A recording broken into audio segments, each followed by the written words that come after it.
All right, guys, we have breaking news coming through.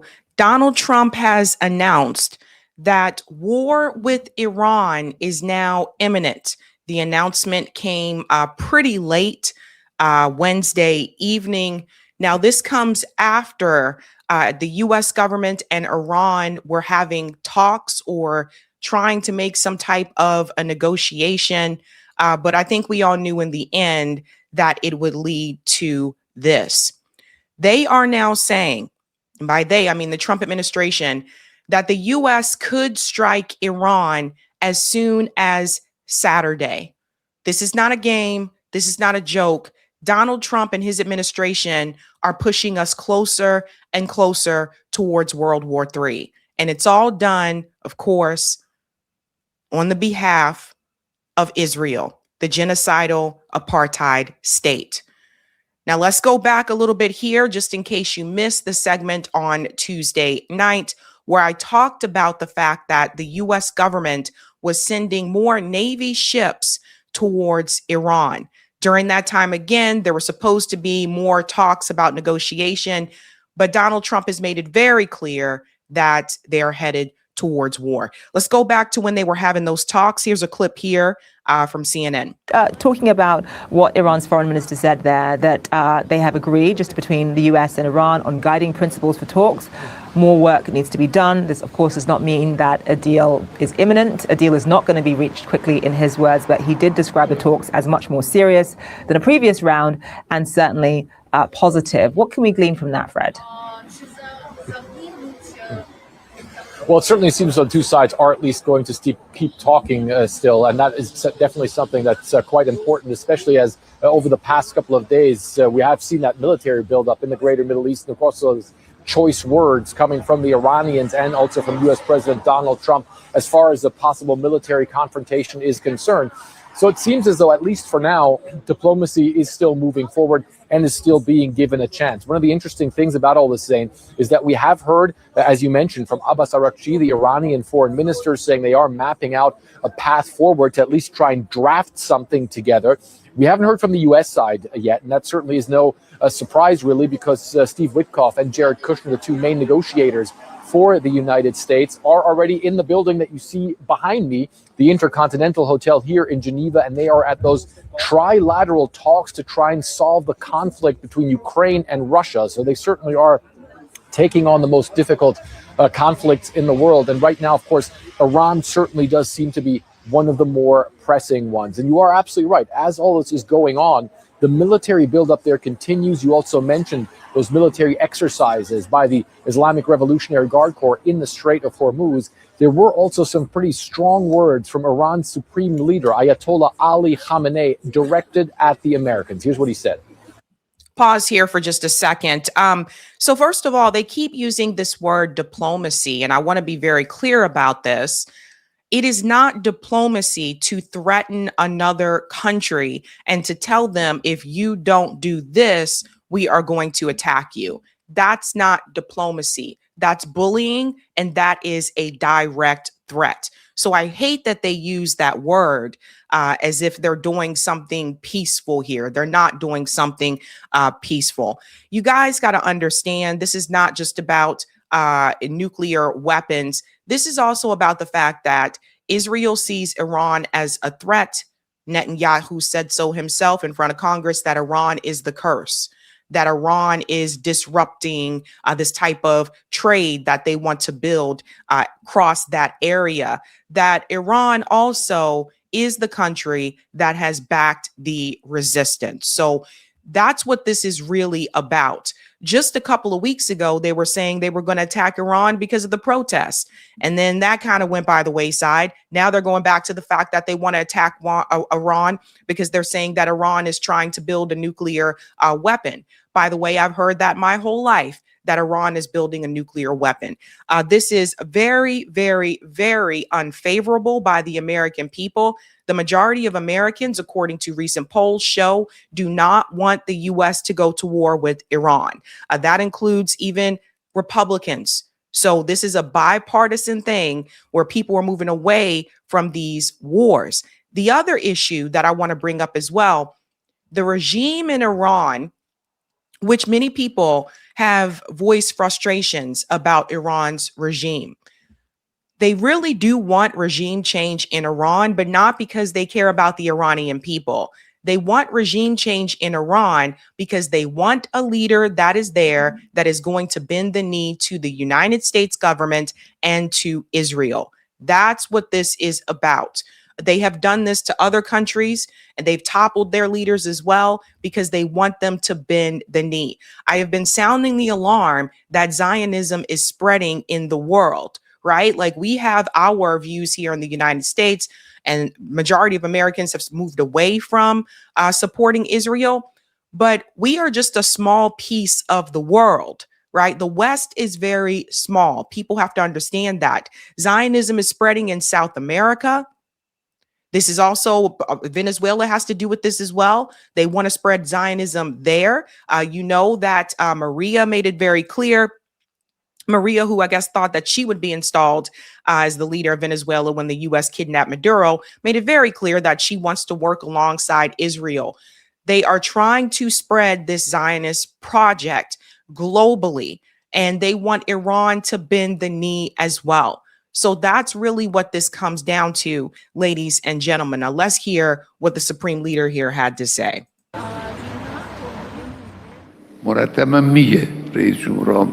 It seems to them that the US president keeps saying this: the US army is the strongest army in the world. The strongest army in the world may sometimes get slapped so hard that it cannot stand up straight. They keep saying we've sent an aircraft carrier towards Iran. Very well. An aircraft carrier is certainly a dangerous piece of equipment. But more dangerous than the carrier is the weapon that can send that carrier towards the bottom of the sea. Yeah, I wanted you guys to hear that because the reality is that this is not a game. This is not Iraq. This isn't Libya. Iran is huge. Iran is very powerful. And Donald Trump is willing to sacrifice American soldiers in order to bend the knee to Israel. That's ultimately what you have to admit here. That's what he is willing to do. So the Supreme Leader of Iran is not afraid of this type of confrontation. Now, obviously, if they do strike Iran, which again, Donald Trump is saying that they're going to do so as soon as Saturday, then that means obviously they're going to go after him. They're going to try to take him out. And I'm just thinking about all the civilians that will be hurt because of this. If you're watching this show, you're probably anti-war, you're tired of the damn wars, or you're getting in that direction. And I think a lot of us have been sounding the alarm about this for a long time. We also have to remember this isn't just about attacking Iran. Iran does have friends. It may not be buddy-buddy with the US or with Israel, but it does have a relationship with Russia.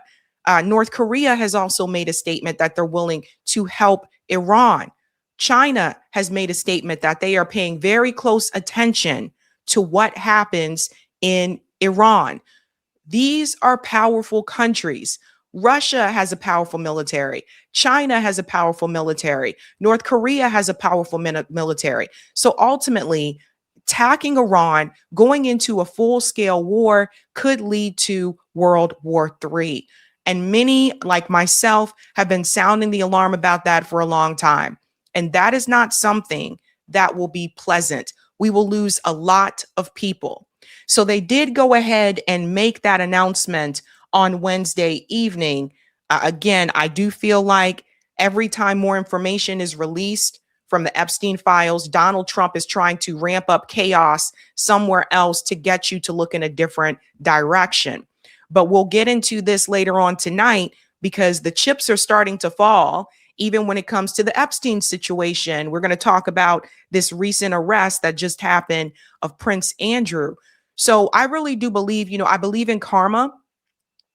I don't believe in justice because justice doesn't always happen, but I do believe in karma. I believe that what goes around comes around. And I think you're going to see some more of these chips start to fall. So it was announced Wednesday night that war with Iran is imminent. The U.S. military is prepared to strike Iran as early as this weekend, sources are telling CNN. But President Trump, who has privately argued for and against strikes, has yet to make a final decision on what to do. This comes amid a significant U.S. military buildup in the region, with another aircraft carrier strike group on the way, and Iran bracing for possible strikes as new satellite images show rapid fortification at several Iranian nuclear facilities, with concrete and large amounts of soil being used to bury key sites. Out front now, Seth Jones, former advisor to the commanding general of U.S. Special Operations Forces in Afghanistan. So, Seth, the military is ready to go, clearly, or they're very close to being so. There are significant assets in the region with this other aircraft carrier strike group on the way. Do you think it is more likely than not that the U.S. will attack Iran? Before he answers this question, I do want to be very clear about something. Let's also remember who the aggressor is in this situation. Iran is not coming after Israel. Iran is not attacking the United States. This is Israel and the United States that are the aggressors here. So this is not one of those situations where you can say, well, Iran attacked Israel, so we got to go after them. Even when we had that 12-day war with Israel and Iran, let's all remember that Israel attacked Iran. So here we are again, and I hope more people see this, who the real aggressors are. The real aggressor is not Iran. Right now, Iran is sitting around minding its own damn business, and here comes Israel and the U.S. threatening to attack them because they will not cower to their bullying, and that's essentially what it really is. So let's all remember that. Let's also remember this, that the media is in favor of war. Regardless if it's CNN News or Fox News, they want war with Iran because they feel as though this is going to be good for the military industrial complex. So you got to remember who the shareholders are with some of these networks. You got to remember who owns some of these networks and their alliance with the military industrial complex and their alliance with Zionism. So at the end of the day, these people that you see here sitting on the screen, these people are merely puppets that are reading a script. I would also say, I'd imagine if you talk to some of these commentators off camera, behind the scenes, if you're a fly on the wall during their conversations, they know that the U.S. and Israel, what they're doing is wrong, but their job is to read a script. So keep that in mind. They're going to find every way that they can to push this. Well, Brianna, the fact that we've got now 2 carrier strike groups that will be available in the region, and those are costly deployments. And so I think without a breakthrough in diplomatic negotiations, which we have not seen, that I do think that we're seeing a higher risk of the U.S. conducting strikes. And of course, that then leads to this question about what's the U.S. objective here. I suspect that the U.S. objective is probably going to be limited to things like nuclear facilities, potentially Islamic Revolutionary Guard Corps sites, rather than bigger objectives like regime change. That is a lot more risky. U.S. doesn't have ground forces there. It doesn't look like it's going to ever put any in. So I think that's sort of where we sit right now. Wrong. And I'll prove that he's wrong about this. Regime change is the goal because I have a clip here of Ted Cruz stating just that. Regime change is the ultimate goal. So you see the people that they bring on here to talk about this stuff. This is the President, Defense and Security Department, Center for Strategic and International Studies, Seth Jones. So this is who they bring on here. They know that Americans have been very vocal against regime changes. So they bring on this guy and says, oh, I doubt that they'll try to do any type of regime change. Yeah, they actually will. Oh, my God. So when you talk about what that looks like compared to the strikes that the U.S. conducted on Iran's nuclear facilities this last summer, are you talking about sites in Tehran? Are you talking about sites well outside these nuclear facilities? What are you expecting? So I think it's important to go back to the Prussian military theorist Karl von Clausewitz, who talks about war as being a continuation of politics or policy by other means. So I think really the goal, the question here is, what's the U.S. political objective with Iran right now? If it is largely about targeting Iran's nuclear sites, then I think we'll see something that's somewhat close to Operation Midnight Hammer. But the U.S. is probably also going to have to go after Iranian air defense capabilities, which the Israelis had already taken care of by the time those bombers conducted strikes. If the U.S. wants to go after Iran's missile capabilities or partner forces, or even start targeting some of the forces that are cracking down on protesters, then you're going to see a bigger target set list. And so, again, this all comes back to the administration's political objectives here. So let me add something that he's leaving out of this conversation. Once the U.S. attacks Iran, Israel will come in with an attack. Israel has already sounded the alarm Wednesday evening that people needed to get ready. They sounded off the emergency signal. So remember, in Israel, they have bunkers where people can go hide underground, and so that they can protect their population. They already sounded the emergency signal on Wednesday night. So he's not adding that part. He's trying to leave that out, right? So yeah, once the U.S. strikes Iran, that gives the thumbs up for Israel to come in and attack as well. And even if the U.S. government just attacks these said nuclear sites, what people have to remember is that Iran can attack those U.S. bases that are in the region. So this is a catastrophic decision. And we have been sounding the alarm about this for the longest time. It is absolutely insane to go to war with Iran. But Donald Trump wants to seemingly do this. And I would argue that even if Iran had made the deal and said, yes, we agree to your deal that you're putting out in front of us, we are going to do these things, I would say the U.S. would still attack them anyway, because they don't want the regime there. They want a regime there that is going to bend the knee to the U.S. government and Israel.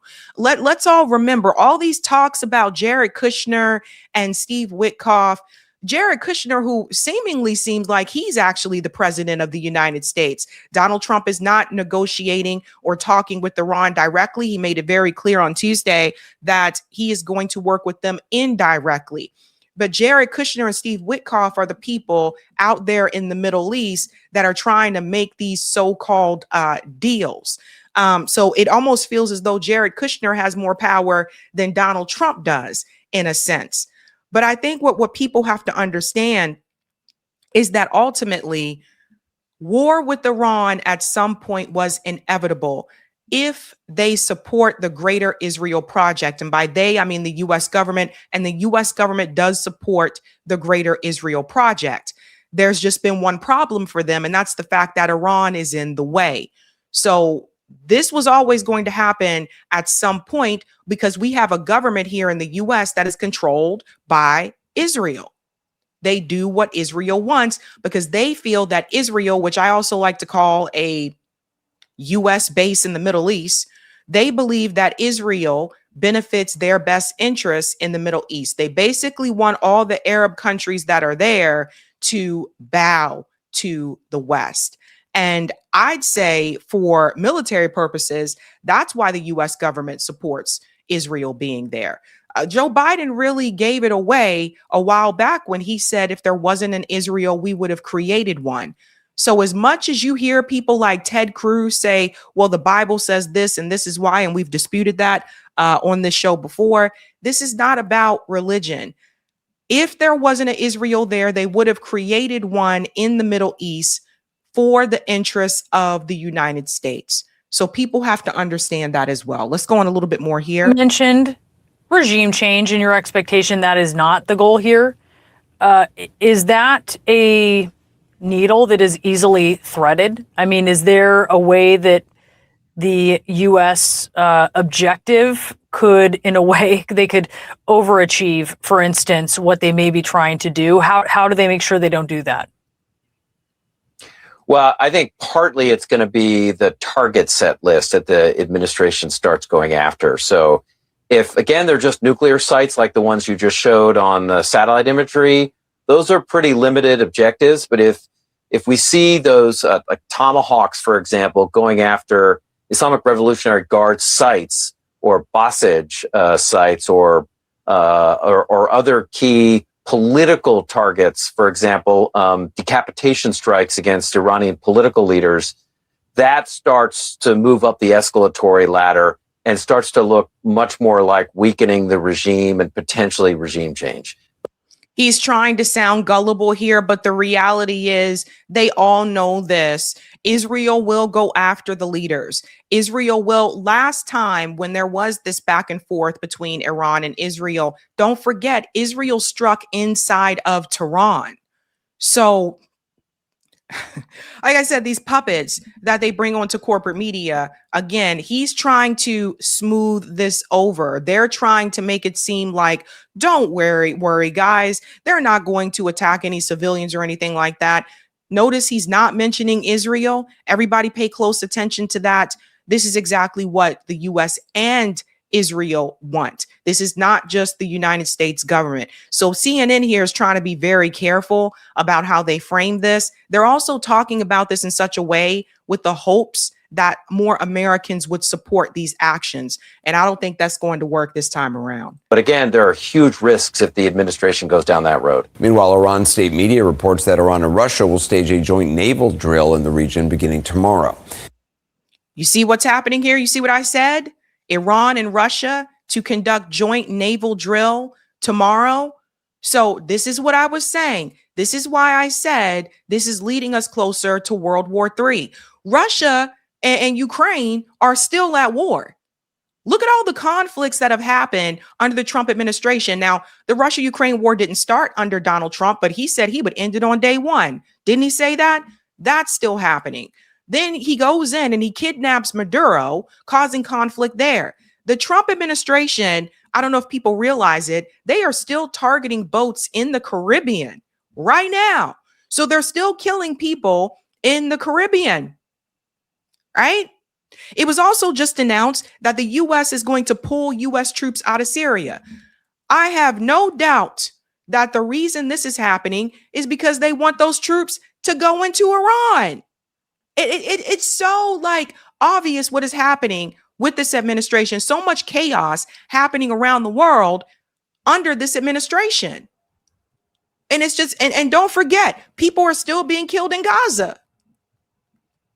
And you have a president who is telling you that he's the peace president, that we have peace in the Middle East. And there are people who actually believe this. Like this guy could literally kick someone who's walking down the street, make them trip and fall, and he can look to his supporters and say, I was trying to help them walk. And people will believe it. That's how insane this is. Let's go on a little bit more here, and I'll get to that Ted Cruz clip. Joining us now is Democratic Congressman Jim Himes of Connecticut, ranking member on the Intelligence Committee. Do you think an attack is imminent? What are your thoughts on it? Yeah, look, I think the president has now conducted a military attack on Caracas, which went flawlessly, and he's conducted a military attack on the tunnels, the nuclear infrastructure in Iran. That also went flawlessly. So right now, the president believes that he can do this stuff without much risk, which is, by the way, a very dangerous frame of mind because there's a lot of risk involved.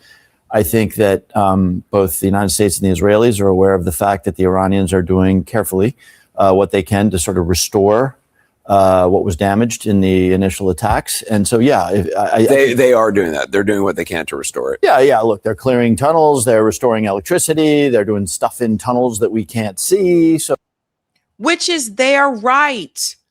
If you were in that situation, if you were in the Middle East and you have a country that's there called Israel and they have nuclear weapons and they have already struck you, they already were aggressive towards you, and they call you the curse and they say that you have got to go, why would you leave yourself defenseless like that, right? So like I said before, either you have no nuclear weapons, meaning no country has them, or people have nuclear weapons. I don't think any country should have nuclear weapons. That should have never been a thing.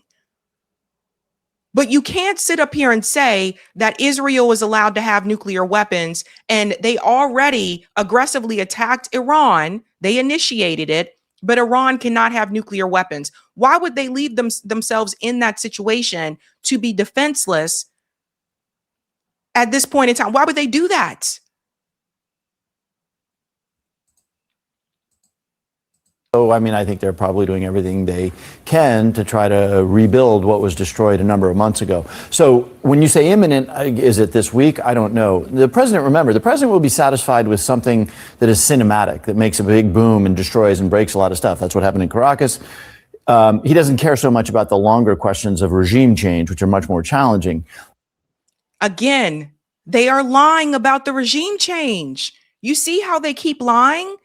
And again, they're doing it intentionally because they know that that has become unfavorable here in the West. So they're lying to your face, guys. I sat here and I watched commentators on the news lie about Iraq.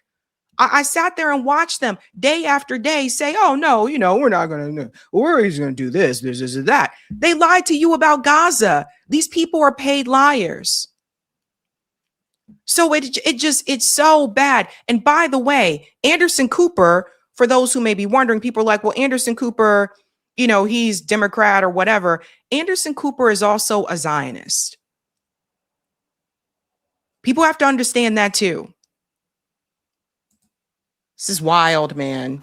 So which raises the question, what would be the objective of a U.S. action against Iran? I mean, if it's not regime change. Well, remember, this is President Trump. So his objective would be to do something which thrills people cinematically, right? I mean, this is what the president does, right? He appoints people to his cabinet who look good, who play the part. So, he will be very satisfied with a lot of explosions and a lot of broken stuff in Iran.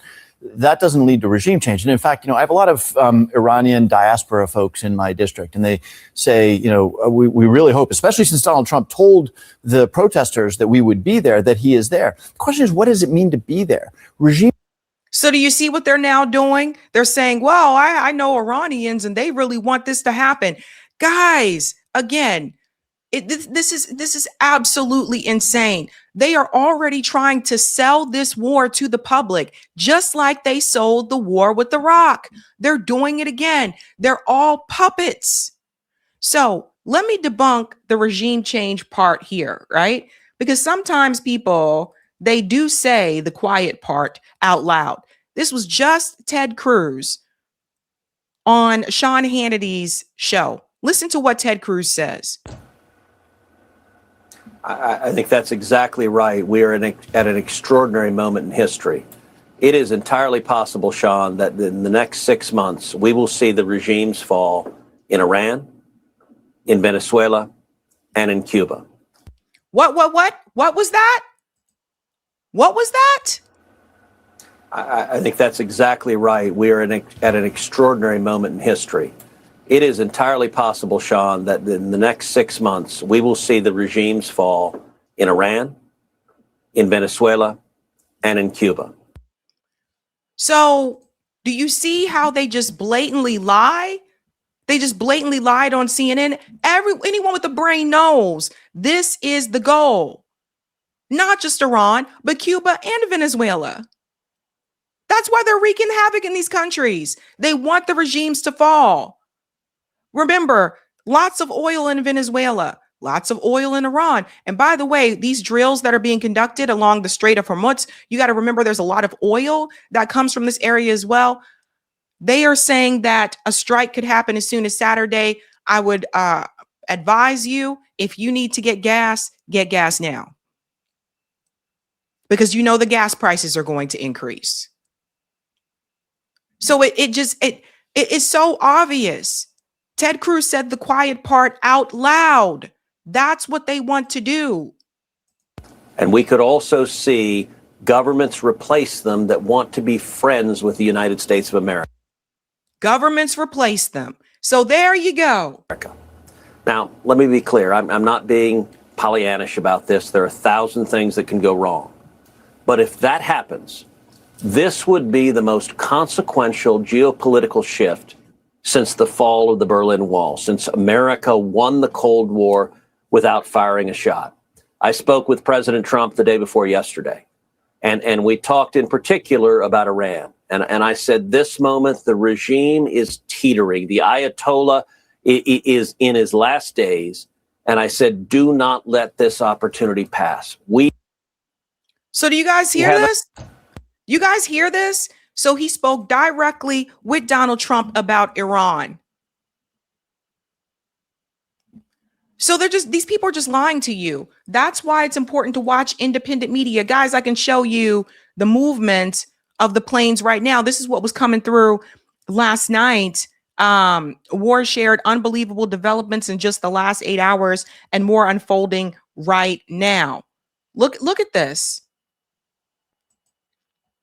See if I can make this bigger. Sorry. So you can see all the planes moving. It's so obvious, guys. You see the movement?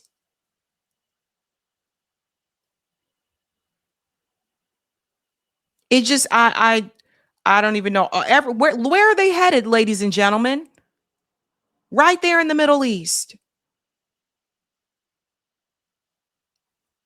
So it just, like I said, I'm telling you, remember, the U.S. has bases all over Europe, all over the world. So once again, yes, the U.S. and Israel are the aggressors here. The United States government is its own worst enemy. Israel is its own worst enemy here, guys. Iran is not trying to attack them. They are trying to attack Iran. And I really want you to push back on that word diplomacy. Well, we're trying to have some diplomacy, but they wouldn't agree. It is not diplomacy to bully a country, to threaten them and tell them they better do this or you will attack them. That is not diplomacy. That is a threat. That is bullying. And that's what the U.S. and Israel are doing to Iran. I can't even believe they're trying to sell this as diplomacy. And pay attention to corporate media. They are going to try to sell this war to you the same way they sold the war in Iraq. Insane. Hey guys, this was a Sabby clip. If you like what you saw, hit that like button and subscribe.